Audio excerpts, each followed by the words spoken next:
The planet Azeron was never meant for war. Its skies shimmered in soft violet hues, and its cities floated on beds of gravity-cushioned crystal. The alien race that lived there, the Alari, were peaceful and proud. Their princess Liara was a symbol of unity. With emerald skin, long white hair, and a presence that stopped hearts. She was admired by many but trusted only a few. But the humans didn't come to admire, they came to survive. After Earth's atmosphere collapsed, humans scattered across the galaxy in search of refuge. One of their scout fleets detected Azeron's stability and resources. And without warning, conflict was born. Princess Liara stood on a balcony of her tower, watching smoke rise over her peaceful gardens. Alien ships, her own, danced with human fighters in the air above. No one had declared war, but weapons fired anyway. The humans never answered her transmissions. She wondered if they even understood her language. General Kale, a human commander, sat inside his cruiser, eyes locked on the green-skinned figures moving beneath his ship's scanners. "They're arming energy shields," he muttered. "So much for diplomacy." His crew remained silent, confused, nervous. They hadn't signed up to shoot at civilians. But orders from Earth's high command were clear: secure, and claim or be left behind. Kale had studied the Alari language. Not fully, but enough to recognize words like peace and home. Yet none of his translators could break the encryption of the princess's voice broadcasts. Every time she tried to speak, it sounded like music through static. The first direct encounter happened in the ruins of the Garden Temple. Human boots crunched over shattered crystal petals as Kale's team swept for hidden threats. That's when Liara stepped into the clearing, unarmed and glowing in her silver ceremonial armor. Her hands were raised, her voice soft. "No more death," she whispered. The soldiers pointed their rifles, but Kale lowered his. He stepped forward, stared into her bright eyes, and blinked. She wasn't afraid. She was pleading. Her lips moved. Slowly again. This time the translator clicked. "Please, listen. We didn't start this." Kale ordered his team to stand down. "We're not here to be monsters," he said.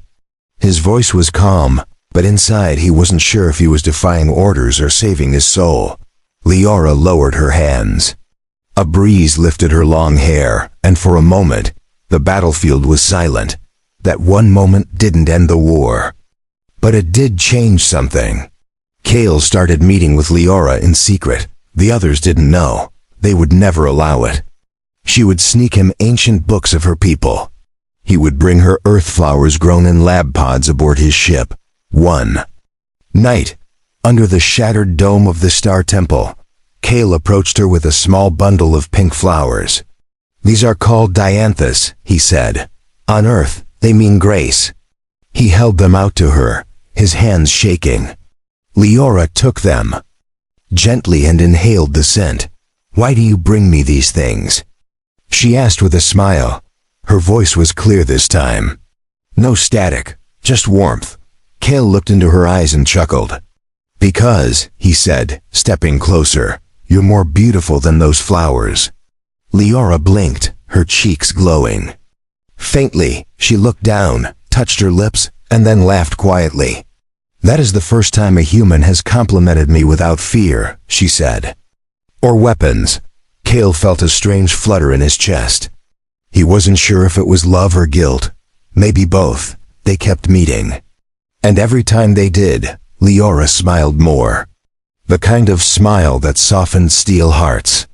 Kale started to question everything: his orders, his people, even his past. But he never questioned her. She was real. And so was the war that refused to end. Back at command, Kale's absence was noted. Suspicion grew. Human intelligence reported an Alari stronghold, untouched by the war. The generals believed the aliens were building something powerful in secret, and they wanted it wiped out. They sent a final order to Kale: destroy the garden zone at dawn, no exceptions. Kale read the message, then crushed the data chip in his hand. He knew what that order meant. It wasn't a mission. It was an execution. And Leora's temple sat right at the heart of that zone. He stood by the garden that night, staring at the stars. Leora walked up behind him. "They've decided to end me, haven't they?" she asked. Cale nodded. "Unless I end them first," he replied, but his voice cracked. He wasn't a killer anymore. He was a man standing between two worlds, about to lose them both. Leora reached out and held his hand.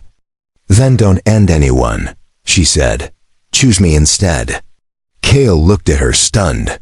She leaned in closer and whispered, "Come with me to the sacred cliffs. There is something I need to show you. Something that could save us all." Cale's heart pounded. The sky was growing brighter. Dawn was near. If he didn't act fast, the missiles would fall. He looked at her face one more time, memorizing every line. Then he whispered, "Lead the way." Asterisk. Cale followed Leora through the silent gardens, past the crumbled archways and overgrown crystal paths. The sky above them burned with early morning light. Every step he took felt heavier. Behind him, his own people were preparing to launch missiles. Toward this very place, Leora moved quickly but gracefully. Her armor shimmered like liquid metal under the rising sun. Her hand held his firmly, not with desperation, but with trust. She didn't speak much as they climbed the narrow path that led to the sacred cliffs. Only once did she pause to glance back and smile. As they reached the edge, Cale's breath caught in his throat. The cliff opened to a valley that stretched for miles. Floating stones hovered in the air like stepping platforms. Glowing vines wove through the rocks, pulsing with light. At the center stood a massive structure of crystalline light, something between a cathedral and a living tree. "This," Leora said, pointing to the heart of the valley, "is the heart core. It's not a weapon, it's a memory engine.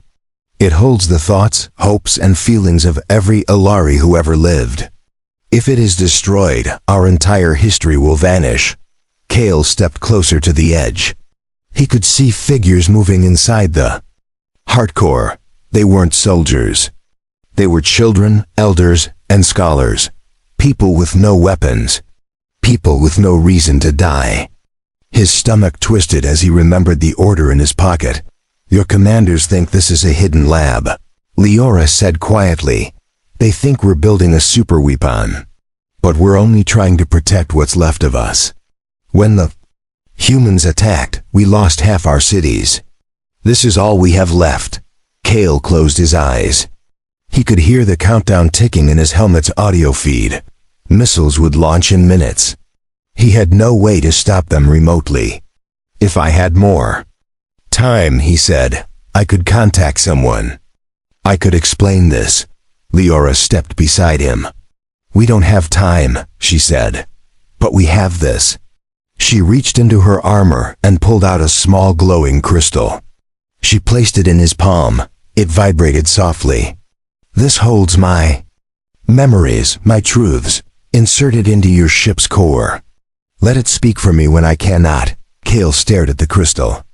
It was warm and alive. He didn't know if it would be enough, but he knew what he had to do. He turned toward the path. "I have to fly now," Leora nodded. "I'll stay with my people. If this is the end, I want to face it beside them." He hesitated. His heart screamed to stay, but his legs moved. He ran down the path, boots thudding against stone. The winds howled louder as the sun fully rose. Somewhere above, the missiles were already in the air. He had minutes. Cale reached his ship at the edge of the ruins. His pilot, Bren, jumped in surprise. "Where were you?" "HQ just authorized full launch."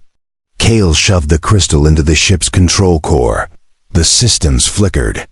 Lights dimmed. Then a new voice filled the cabin. "I am Princess Leora of Azeron. If you are hearing this, then you have fired on my people without knowing us. I beg you to see what you are destroying." Her voice echoed with clarity and sorrow. Cale activated the emergency channel and blasted the broadcast across all human frequencies. In orbit, command centers paused. Pilots hesitated. Some missiles exploded mid-air as overrides triggered. Others kept going. Kale's screen showed 12 projectiles, still descending toward the hardcore. Too many to stop with words alone. Kale launched his ship and aimed for the nearest missile. His engines roared. He activated his plasma railgun and fired. The first missile exploded in the sky, then the second. He weaved through the air like a madman, intercepting as many as he could. Back in the valley, Leora stood tall.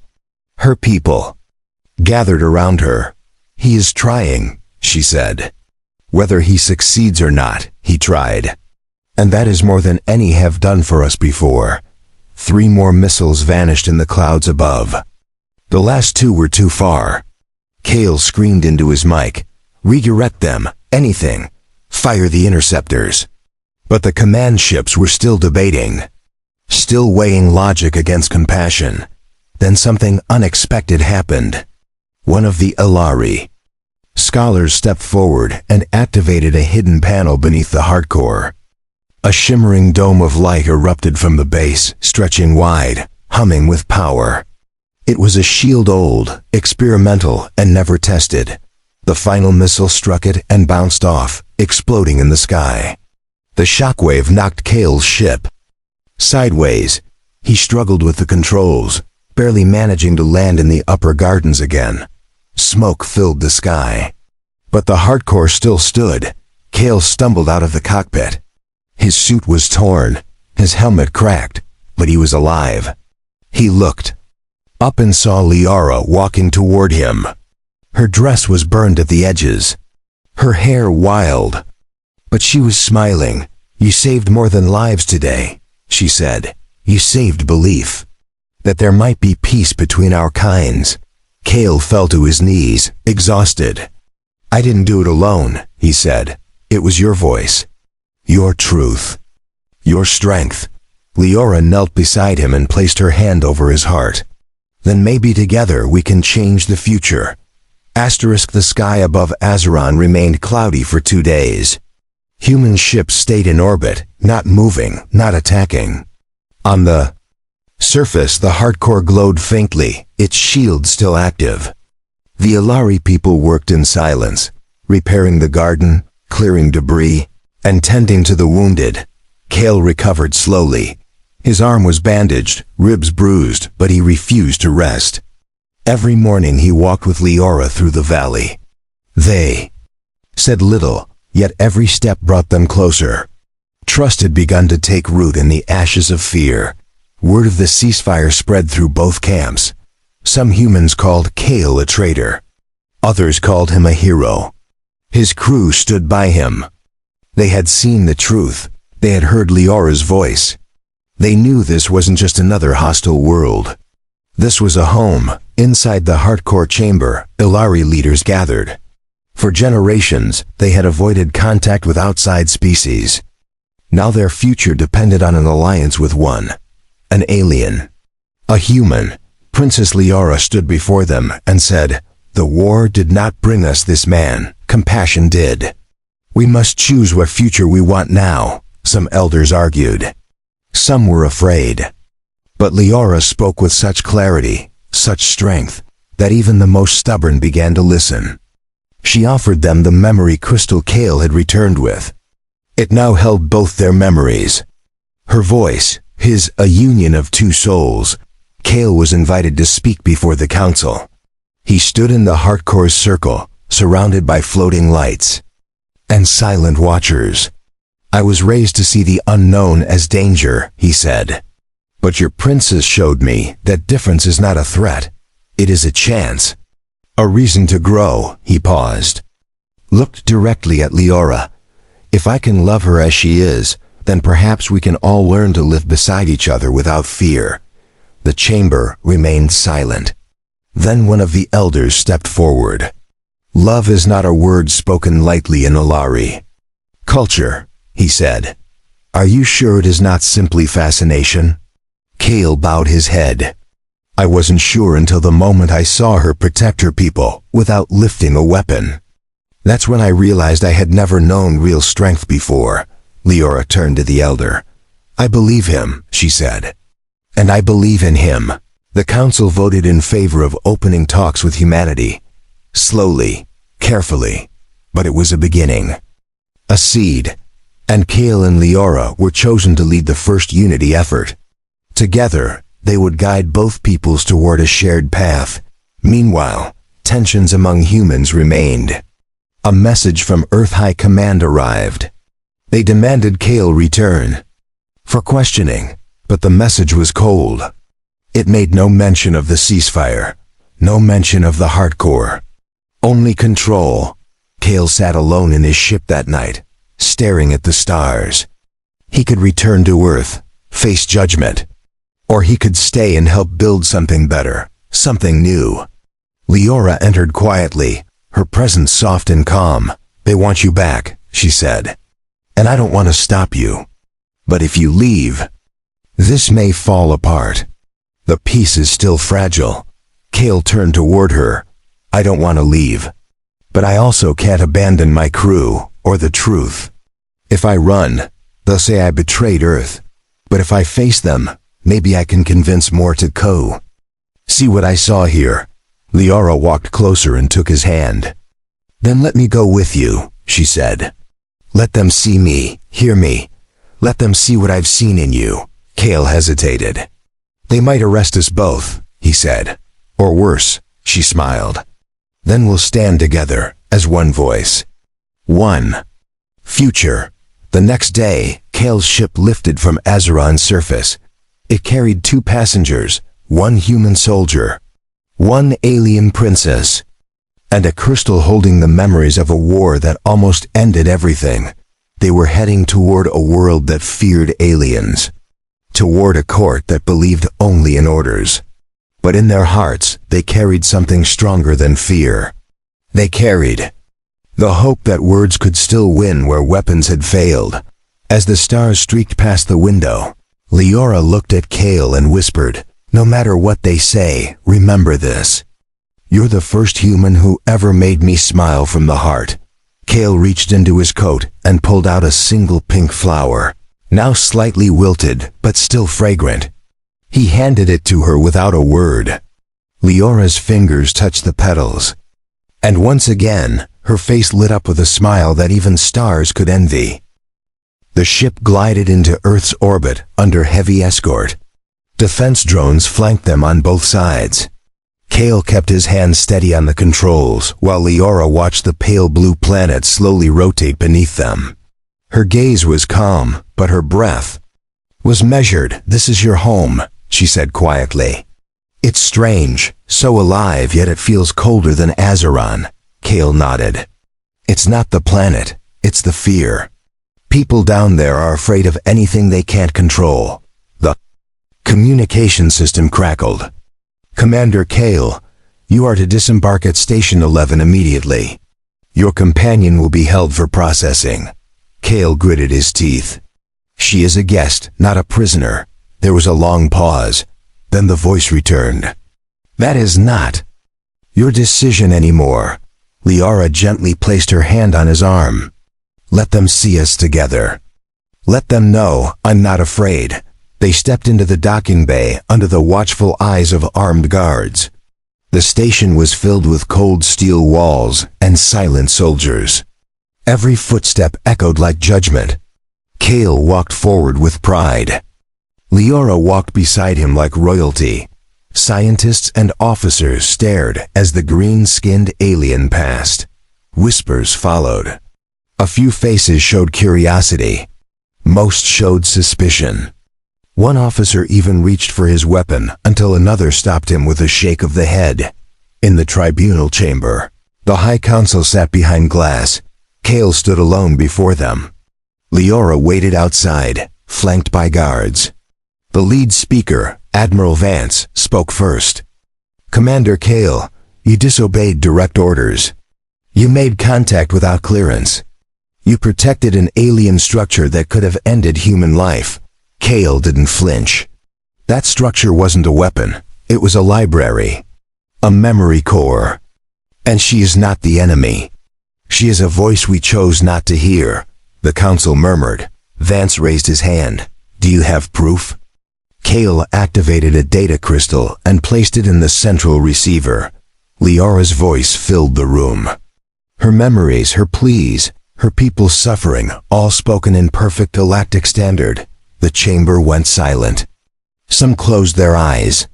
Some lowered their heads. When the recording ended, Vance leaned forward. You brought her here for sympathy. But sympathy does not protect our future, Kale replied sharply. Then maybe your idea of protection is what's broken. The doors opened. Leora stepped inside. The guards tried to stop her, but she raised one hand and the room quieted. You fear me because I am different, she said. But my people feared you too, and still, I trusted him. Will you not trust one of your own? Her voice echoed. With grace, she didn't beg, she didn't demand. She simply stood tall, like a queen before her people. One of the council members whispered, She speaks better than most of us. The vote took hours. When the results came in, the chamber. Lights dimmed. Vance stood and announced, Commander Kale is stripped of rank but granted freedom. Princess Leora is allowed to remain as a diplomatic observer under Earth supervision. No charges will be filed. Kale looked at Leora. She smiled and reached for his hand. We're not punished, we're chosen. They don't even realize it. Yet, outside the tribunal, cameras flashed, news spread fast. Alien princess makes emotional plea. Human defies command for love. Ceasefire begins talks of alliance. They were moved to a private residence in one of Earth's protected zones. Security was tight. Media hounded them from afar, but inside the compound, it was peaceful. A garden had been prepared for her. Flowers of every color bloomed against steel walls. Leora knelt beside a rose bush and touched a red petal. These are strange, she said, sharp yet soft. Like your world. Kale walked beside her. They survive in rough soil. Just like US. One evening, as the sun set over the ocean, Kale found Leora standing alone on the balcony. Her eyes were on the horizon. Her silver dress shimmered in the breeze. Do you miss Azeron? He asked. She didn't turn. Yes, but not the way it was. I miss what we could become. And I wonder if your people can become more too.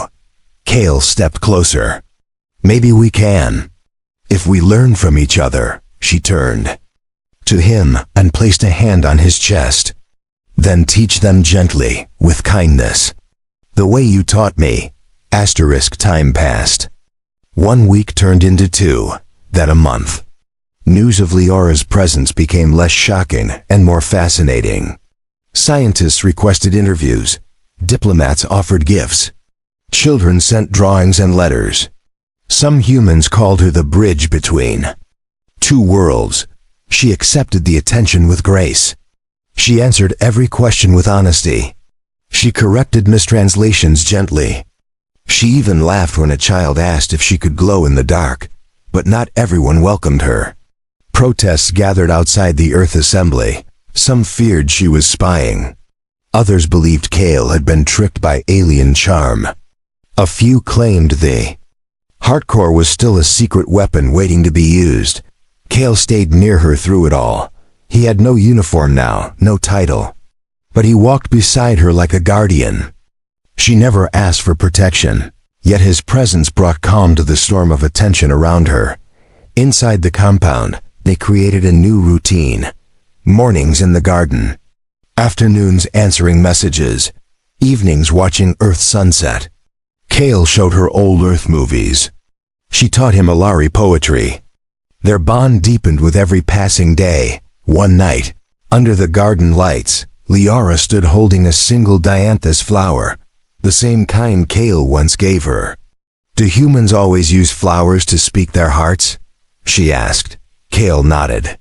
Sometimes. Sometimes we're too scared to say the words out loud. She looked at him. Then let me say it. I would stay on your world forever if it meant standing beside you. Kale stepped closer. And I would leave mine if it meant protecting you. They didn't kiss, not yet. But their fingers touched. And in that quiet moment, they didn't need to. The next morning brought change. A message arrived from Azeron. A full delegation was preparing to visit Earth. They wished to form the first interplanetary cultural exchange. The Hardcore Council had voted, and Leora had been chosen to lead the mission. Kale read the message aloud. They want to send artists, scholars, peacekeepers, and builders, no soldiers. Just minds and hearts. Leora folded the message and smiled. Then they are learning. Just as we are. But Earth's response was uncertain. Some leaders welcomed the idea, others hesitated. Factions within the council feared it was too soon. They feared what full integration might bring, an emergency. Session was called. Kale and Leora were invited to speak. Again, they stood before Earth's most powerful voices. Again, suspicion filled the air. Leora spoke first. Your world has suffered much, so has mine. But pain should not close the door to learning. It should open it wider. Kale followed. We feared what we didn't know. But now we know each other. And I ask you, what kind of world do we build if we only trust ourselves?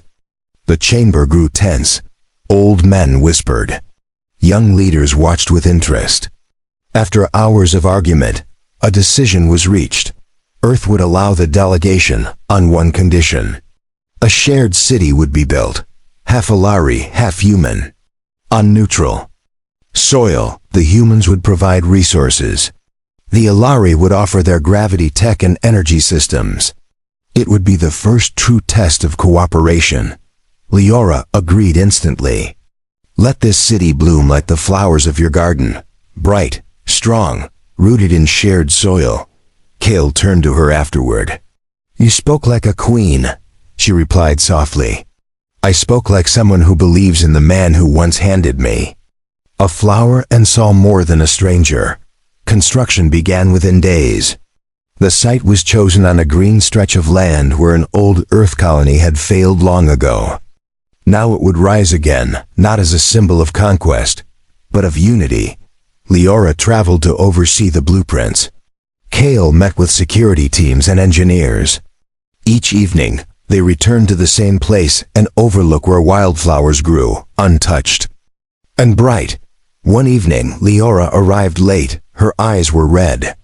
Her hands trembled. Kale rushed to her. What happened? He asked. She handed him a report. A group of radicals had attacked an Alari scout ship in orbit. No one died, but the message was clear. Not all humans supported peace. They said I don't belong here, she whispered. They said my smile is poison. Kale looked into her eyes. Then let me be clear. You belong with me. And no one can steal your light. Leora closed her eyes, then opened them with calm strength. Then let's finish what we started. Let them see our future bloom with, or without their permission. The shared city rose quickly. Towers formed from crystal and steel. Gardens stretched across rooftops. Lights danced above walkways where both humans and Alari moved together. It was not perfect, but it was real. It was happening. Leora stood at the highest balcony of the new Harmony Hall. Below, children from both species played beside glowing fountains. Engineers and artists worked side by side. Music from both cultures echoed across the plaza. The dream was alive. Kale joined her. He carried 2 cups of herbal tea, one human, one Ilari. She smiled and accepted hers without a word. They sipped in silence as the city breathed around them. I didn't believe it would happen, Leora said at last. Not truly, I wanted it. But I feared they would tear it down before it ever stood. Kale looked over the skyline. It's not done yet, but it's real. They're trying. That's what matters. A sudden chime rang from the communication panel. Kale checked the message. His eyes narrowed. There's unrest near the north gate. Someone painted warnings. Death to Ilari. Leora exhaled slowly. Then the seeds of fear still grow. But we've pulled weeds before. Kale nodded. Let's not let this become wildfire. We'll go there together. Not as a response, as a presence. They arrived without guards, without weapons. Just the two of them walking through the crowd. People stared, some whispered, but many bowed. Some even clapped. Among the graffiti and smoke, hope still stood. An elderly human woman stepped forward. She held a potted flower. For the princess, she said, I once hated your kind. Then, I saw you cry on the screen. And I realized your tears looked just like mine. Leora accepted the flower with both hands. Thank you, she said. Then maybe we're more alike than anyone knew. That night, Leora placed the new flower beside her window. The city below was quiet. But in the stars above, something stirred. A foreign signal pinged across the sensors. Not human. Not Ilari, something new. Kale watched the readings. That's not one of ours. And it's not from Azeron. Leora stood behind him. Then someone is watching. And we've just announced ourselves to the galaxy. The following day, the signal intensified. A sleek, unidentified vessel entered orbit. It didn't respond to transmissions. But it didn't attack. It hovered, waiting, observing. Earth's defense network scrambled. Azeron's delegates grew restless. The council asked Kale and Leora to respond first. Their voices had earned trust. Now they were needed more than ever. Kale and Leora stood beneath the massive comms array. Leora stepped forward and spoke clearly. Unknown vessel. We are not a threat. We are not a prize. We are two worlds learning to heal. Show us your purpose. A long silence followed. Then a voice responded, deep, unfamiliar, but clear. We have witnessed destruction in your kind, but we also see something new. We will wait, and we will judge. The transmission ended. The ship remained. Floating, watching, but it did not fire, it did not flee. And that was enough for now. Later, as the sun set over the glowing city, Leora sat beneath the garden lights. Kale knelt beside her with a datapad full of messages. The Ilari Council wants to send the full team to Earth. Scientists, leaders, families. Leora looked up. Do you think your people are ready? Kale smiled. I think they're scared. But I also think they're listening. She reached for a flower blooming beside her. It was the first dianthus planted in the new city. Pink, bright, strong. Kale watched her fingers gently brush the petals. Do you remember when I gave you that flower in the ruins? Leora looked into his eyes. Yes, you said I was more beautiful than the flower. He nodded. And I meant every word. She leaned her head on his shoulder. Then let this city be the proof that something beautiful can grow where there was once only fire.